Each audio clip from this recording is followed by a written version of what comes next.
So I think we all want to get to the stage in life where our spiritual disciplines are just part of our routine. They're part of our everyday life. We don't even need to think about it. We just get on and do it. When I'm talking about spiritual disciplines for the purposes of our conversation today, I'm thinking about Bible study, I'm thinking about prayer, and I'm thinking about just taking times of stillness to be with God. If you're anything like me, there are periods of my life where my spiritual disciplines are a bit hit and miss, where I might study scripture every day for 2 months, and then I might sort of fall out of the habit for one reason or another. My routine might change, or I might get a bit busy or whatever, and then I miss a few days, and then I need to get back into it. A bit hit and miss.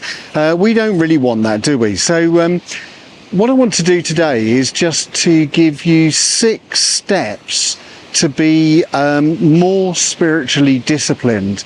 6 steps in which you can become more consistent in your spiritual discipline and really build it into your day-by-day routine. And the first step, I think, for a more consistent approach to spiritual discipline is to think relationship rather than rule. When it comes to our Bible study, our prayer, our times of stillness before God, we really need to remember our why. Why are we doing it in the first place? Are we doing these things because we're trying to sort of be obedient to a rule of life? Or are we doing it because we want to build a relationship with God? Spiritual disciplines are not really rules to be obeyed, self-imposed rules that need to be obeyed. They are the gateway to a deep and profound relationship with God. Whilst that's true, I think the reality is that that doesn't mean that every time you stop to pray or study scripture or be still with God, you're going to get some sort of warm, fuzzy feeling of love with God. Sometimes it's just hard work. Sometimes it's just discipline to keep going with it. But that's the same in any relationship as well, isn't it? You know, in our marriages, in our relationship with our children, with our friends, there are times when it's warm and fuzzy and all very, very lovely. And there are other times when actually you just need to put the work into a relationship to keep it strong and to keep it going. So it can be a bit like that with our spiritual disciplines as well. But we do need to keep the end goal in mind and remember that it's all about relationship. And it's not about rule keeping, that, you've got to pray every day. You've got to read the Bible every day in and of itself. Remember the why of why you're doing it. And on those days when it can be a little bit more difficult, remember the example of Paul in 1 Corinthians chapter 9, verse 27. He said, "I discipline my body like an athlete, training it to do what it should." Paul knew that a relationship with God was something to be worked at, and the word discipline is an important word here. We do need to discipline our bodies and our minds. So that's the first thing. Remember that it is a relationship and not a rule. The second thing to say is that if you want to be more spiritually disciplined, create a helpful environment where you're going to carry out your spiritual discipline. Create a helpful environment for where you're going to pray, where you're going to read the Bible, where you're going to be still with God.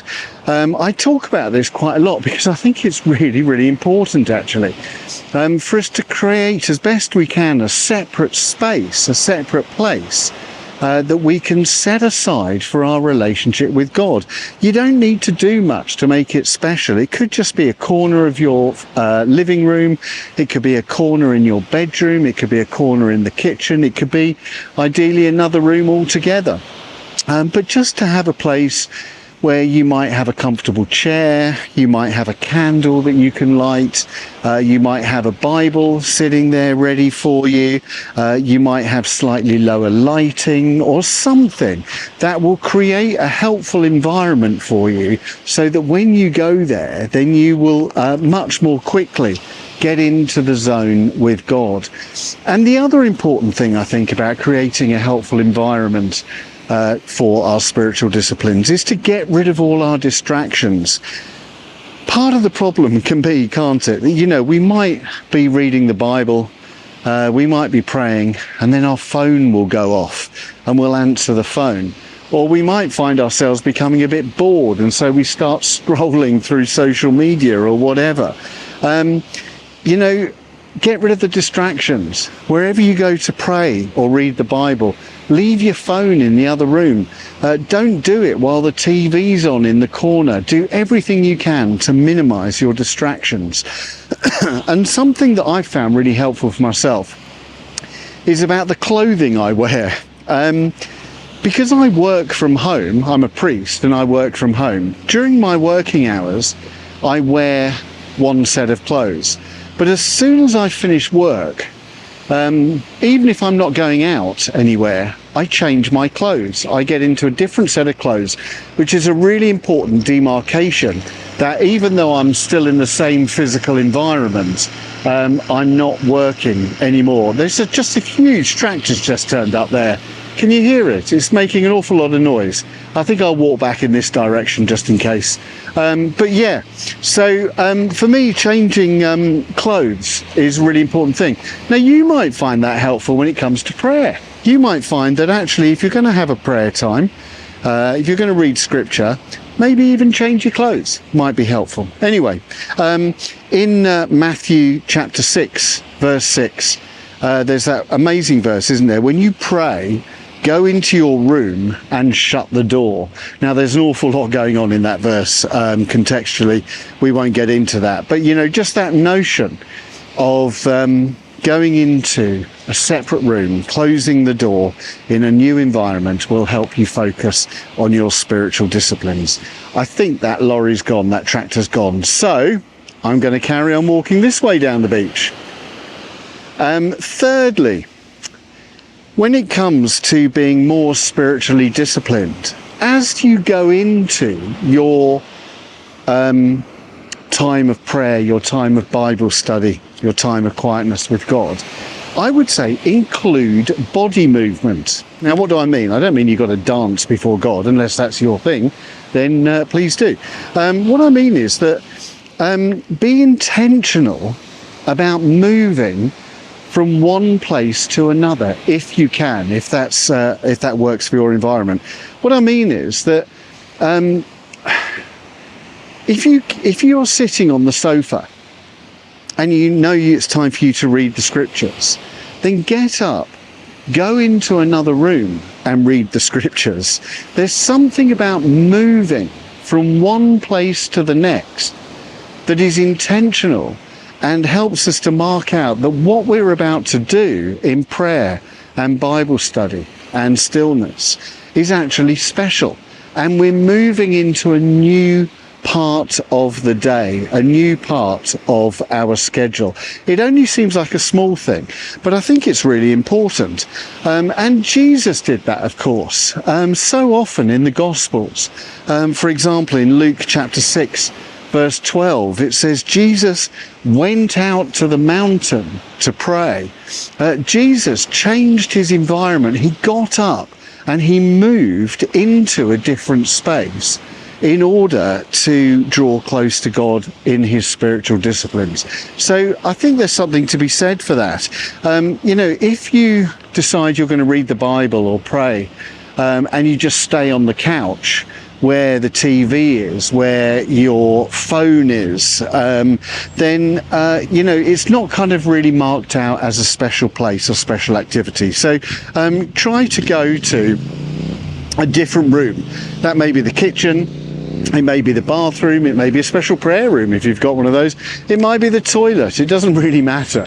But just try to move to a different space. Tip number 4. is about engaging the countdown rule. Now, this sounds really obvious, but I find it very helpful. Mel Robbins, the author and the podcaster, talks about the countdown rule a lot, but clearly, you know, it's not her invention, because pretty much every single parent in the history of the world uses it. This idea that if you want to get your child to do something, you count down backwards, don't you? You say 5, 4, 3, 2, 1, and you give them time to do what it is you want them to do. And we don't really do that very often as adults, but I've started incorporating that into my prayer time. And the reason is this, is because I get up early to pray. I try to get up at about 5:30 each day. And when I sit down to pray, my mind is whirring everywhere. And I find it really hard to kind of concentrate. And if I just sort of sit down somewhere to pray and then just start praying, I can find my mind wandering very, very quickly, because there's a sense in which mentally I haven't demarcated that time and that space for prayer. But by engaging the countdown rule, I find that I stay more focused. I'll sit down, I'll get my Bible out, or I'll get into my prayer position, and then I'll just go 5, 4, 3, 2, 1, and pray, and read the Bible. And by doing that countdown time, you know that you are moving into a dedicated time, and it helps you focus. In Colossians chapter 4, verse 12, we read, "Devote yourselves to prayer with an alert mind and a thankful heart." It's just a little tip that I've picked up from Mel Robbins that helps me to demarcate the time as a special time. And if you find yourself drifting in and out of concentration when it comes to prayer and Bible study and stillness, as well as finding a separate place to pray, you might want to demarcate the time in that way as well. Tip number 5, I would say, is this: make spiritual discipline as easy as possible. As human beings, we are hardwired in our DNA to make things as easy as possible for ourselves. Of course we are, because hardwired into our DNA is a sort of survival instinct, isn't it? So we want to from the creation of humanity, really, we want to conserve energy. So we try to make things as easy as possible. So make your spiritual disciplines as easy as possible as well. Take time to think about it. When might it fit best into the schedule of your day? When might prayer or Bible study or stillness work best for you? Does it work for you best in the morning? Might it be at lunchtime, during work? Might it be on the tube or on the bus or in the car going to work? What would be the best part of the day for you to easily undertake your spiritual disciplines? And I think another way to make it as easy for ourselves as possible is to do with the version of the Bible we use. Now, I've made another video on this on my channel. I think it's called What's the Best Bible Version to Use, or something like that. So do feel free to check that out. But sometimes we make Bible study difficult for ourselves by using the wrong version for us, So, for example, you might find that the language of the King James Version or the Revised Standard Version is very hard, and you have to really focus and concentrate, and you don't always get it. Don't use those versions for your quiet times. You might want to use the Good News Version, or the Message, or the NIV, or the NLT, or something like that. If the King James Version is the one that works for you, then use that one. Don't use the Good News. Don't use the NIV. What will make it easier for you? What version of the Bible will make it easier for you? Check out my other video on it, but you'll see from that there's no right or wrong version of the Bible to use. They're just all created for a different purpose. And so if you know what your purpose is for reading scripture, then there's a Bible version out there for you. So use a version of the Bible that you find helpful. Use written prayers. If you don't know how to pray, or you don't think you can find the words to pray, use prayers that have been written by someone else, and that's absolutely fine to do that. Use the Psalms as well. The Psalms is a book of prayers, and if you can't find the words to say, there's a psalm written for you that you can recite, and that will help. Psalm 37 verse 4 says, "Take delight in the Lord." And we want our Bible reading times, we want our prayer times, we want our still times with God to be delightful. We want them to be easy. We don't want it to be hard work. So do everything you can to make it easy for yourself. And then sixthly and finally, I would say that if you want to be more spiritually disciplined, then find a mentor or an accountability partner. If you've decided that you are going to spend half an hour a day reading the Bible, 15 minutes in prayer, or whatever it is, tell someone that you're going to do it, and ask them to keep you on track. Now, ideally, of course, that will be somebody who will do this spiritual discipline with you. Maybe they too will read the Bible for half an hour a day and pray for 15 minutes. Then you can meet up and chat about how it's going. But it doesn't have to be somebody who's doing it with you. It can also just be somebody who loves you and cares for your happiness, your spiritual growth, and they can check in with you once a week. How are you getting on? Have you managed to do it each day? And if you've got an accountability partner, it's far easier to stay focused and to stay disciplined, because by very definition you are accountable to them for your progress. In 1 Thessalonians 5 verse 11, Paul wrote, "Encourage one another and build one another up." And that's exactly what a mentor will do for you. That's exactly what an accountability partner will do for you, will encourage you and build you up. So there, I think, are 6 easy steps, I think, to be more spiritually disciplined.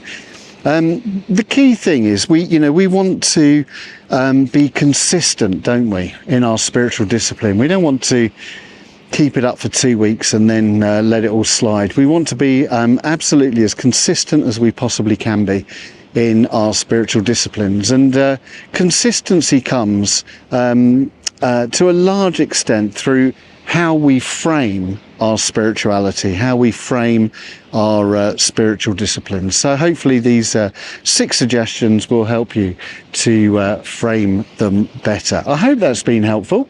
Thanks for giving me so much of your time again today. I know that you are very busy, and I really appreciate it when you give me so much of your time. So anyway, I hope that's been helpful, and thanks for being with me, and I look forward to being with you again very soon. Take care. Bye.